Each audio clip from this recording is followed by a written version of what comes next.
राष्ट्रिय परिचय पत्र क्युआर सहित कसरी हामीले डाउनलोड गर्न सकिन्छ त? तपाईँहरूलाई स्टेप बाई स्टेप सिकाउनेछु। हामीले मोबाइलबाट नै क्युआर सहितको राष्ट्रिय परिचय पत्र कसरी डाउनलोड गरेर राख्न सक्छौँ। च्यानलमा नयाँ हुनुहुन्छ भने छेउमा रहेको बेल अल थिच्नु होला, लाइक गर्नु होला, भिडियोलाई सबैले सेयर गर्नु होला। आउनुहोस् भिडियोतर्फ।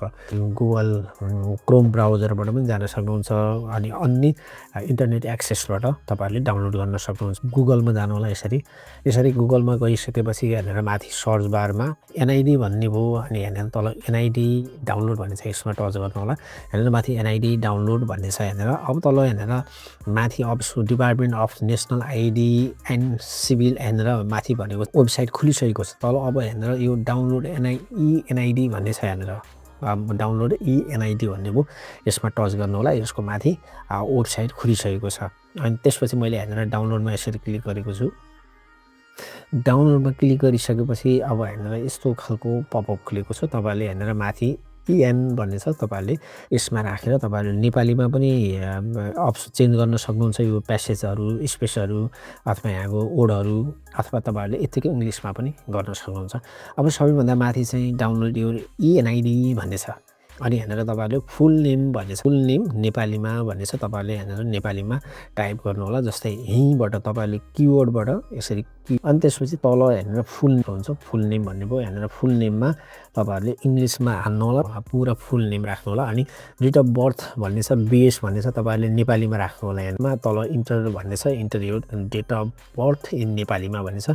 तपाईँहरूले र सिटिजनसिप इस्यु डेट भन्ने छ, तपाईँको नागरिकता बनेको यहाँनिर डेट राख्नु होला, कहिले बनेको त्यो लागि बनेको त्यो राख्नु होला। अनि तल यहाँनिर क्याप्चा भन्ने छ, यो क्याप्चामा टाइप क्याप्चा हियर भन्ने छ। यहाँनिर यो कोस्टमा भएको तल जस्तै भएको जस्ताको तस्तै राखेर यहाँनिर सर्चमा क्लिक गर्नुपर्छ।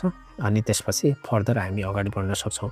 मैले फटाफट यहाँनिर नाम राखेको नेपालीमा मैले नाम राखिसकेको छु। अब यहाँनिर इङ्ग्लिसमा राखेको छु। त्यसपछि यहाँनिर तल डेट अफ बर्थ भन्ने छ, मैले डेट अफ बर्थ राखेको छु। गरिसकेपछि अब तल यहाँनिर सिटिजनसिप इस्यु डेट भन्ने छ, नागरिकता बनेको डेट भनेर भनेको छु। मैले तल क्याप्चा भन्ने छ, क्या भएको छ यो लेखेको, यो क्याप्चाको मुनि टाइप क्याप्चा हियर भन्ने छ, यसमा टच गर्नु होला। अनि त्यसपछि जे लेखेको छ तल अनि त्यसपछि तपाईँहरूले त्यो राख्नु होला। त्यसपछि मैले यहाँनिर सर्च बारमा टच गरेँ। अब यहाँनिर इन्टर ओटिपी भन्ने छ, तपाईँको मोबाइलमा हुन्छ मोबाइलको म्यासेजमा यहाँनिर मोबाइल नम्बरमा आएको ओटिपी मैले यहाँनिर राखेको छु। मोबाइलको म्यासेज बक्समा आउँछ है साथीले। तपाईँहरूले राष्ट्रिय परिचय पत्र बनाउँदाखेरि जुन नम्बर दिनुभएको छ त्यो नम्बर तपाईँको मोबाइलमा भएको म्यासेज बक्समा आउँछ। अनि यहाँनिर भेरिफाई ओटिपी भन्ने चाहिँ सर्च गर्नु होला। ओटिपी नै तपाईँहरूलाई मेरो यहाँनिर सबै डिटेलमा यसरी राष्ट्रिय परिचय पत्र खुलिसकेको छ। अब हामीले यसलाई कसरी डाउनलोड गर्ने, डाउनलोड गरिसकेपछि पनि इम्पोर्टेन्ट कुरा छ, भिडियोलाई स्किप नगर्नु है साथीहरू। क्युआर सहितको कार्ड हामीले कहाँनिर पाउँछौँ र कसरी गर्ने भन्ने अझै बाँकी छ, इम्पोर्टेन्ट छ अन्तिममा। अनि त्यसपछि यहाँनिर मैले डाउनलोडमा यसरी टच गरेको छु। पछि एकैछिन माथि अब ओपन भन्दै चाहिँ यहाँनिर डाउनलोड भइसकेको छ। अब तपाईँहरूले आफ्नो मोबाइलमा भएको अथवा तपाईँहरूले फाइल गुगल फाइल भन्ने हुन्छ अथवा फाइल गुगल भन्ने हुन्छ। जस्तै यहाँनिर यस्तो पनि हुन्छ, फाइल भन्ने भयो, फाइल गुगल भन्ने भयो, अनि फाइल म्यानेजर पनि भन्ने हुन्छ। अनि गुगल फाइल म्यानेजर भन्ने छ। मैले यहाँनिर यो फाइल भन्ने छ, यसमा टच गरेँ। यसमा टच गरिसकेपछि यस्तो खालको यहाँनिर तपाईँहरूले देख्नुभयो माथि यो खुलेको छ। जस्तै यहाँनिर गुगल फाइल हो अप्सन अथवा फाइल म्यानेजर पनि भन्ने हुन्छ। अनि यहाँनिर डकुमेन्ट भन्ने छ, एउटा डाउनलोड भन्ने छ तपाईँहरूको। अनि तपाईँहरूको अब यहाँनिर डाउनलोडमा पनि आएको हुन्छ, डकुमेन्टमा पनि आएको हुन्छ। मैले यहाँनिर डाउनलोडमा यसरी क्लिक गरेको छु। डाउनलोडमा क्लिक गरिसकेपछि यहाँनिर माथि अल भन्ने छ, यो डाउनलोडमा यहाँनिर आइहाल्यो।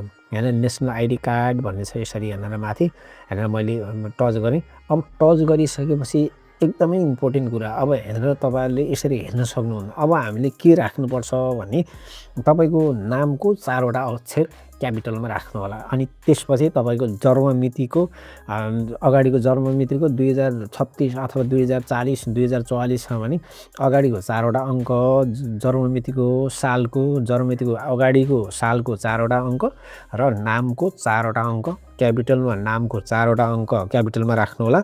अनि तपाईँको जन्ममितिको सालको 4वटा अगाडिको राख्नु होला। मैले यहाँनिर राखेको छु।